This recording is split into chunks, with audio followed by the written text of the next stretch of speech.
another adventure naman tayo ngayon para malibutan naman namin kayo. Ayan, dito kami nga pala nagpunta sa Lagunesia. Ayan, sikat na sikat dito yan, lalo sa mga pamban, lalo pag-isame. Sobrang saya dyan.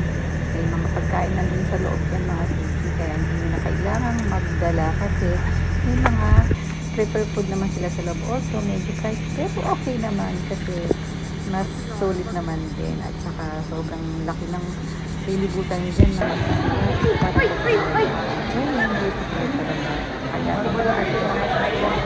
Tsaka may yan, tsaka ang loob na let's go. Ayan, enjoy na enjoy.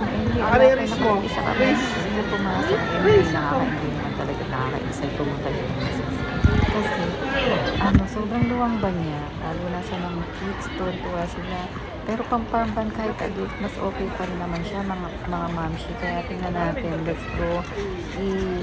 Ilibot natin ang ating mga mata para makita natin kung gaano kaluwang ang Lagunesia na ito talaga. Anyway, alam ko namang familiar na kayo dito sa mga nakapunta na.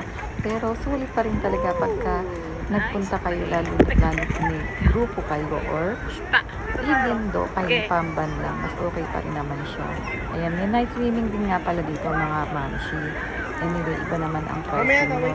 Kaya, check na lang din kapag nagpunta kayo. Anyway, ang entrance namin dyan is 3,800 yen per person.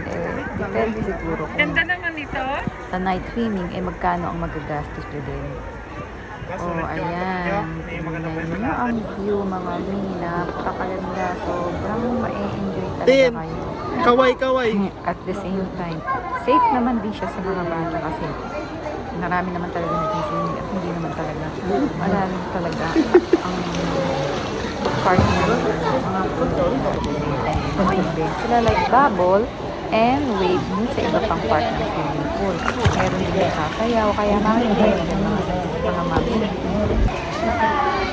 Kaya tara na mga mga kids, i-enjoy na natin ang ating mga nakikita dito sa loob ng Lagunesia. Sobrang gaganda, kaya i-try nyo din ito, lalo na sa mga family bonding, especially this summer. Ayan po yung mga pala mga moms. Ito po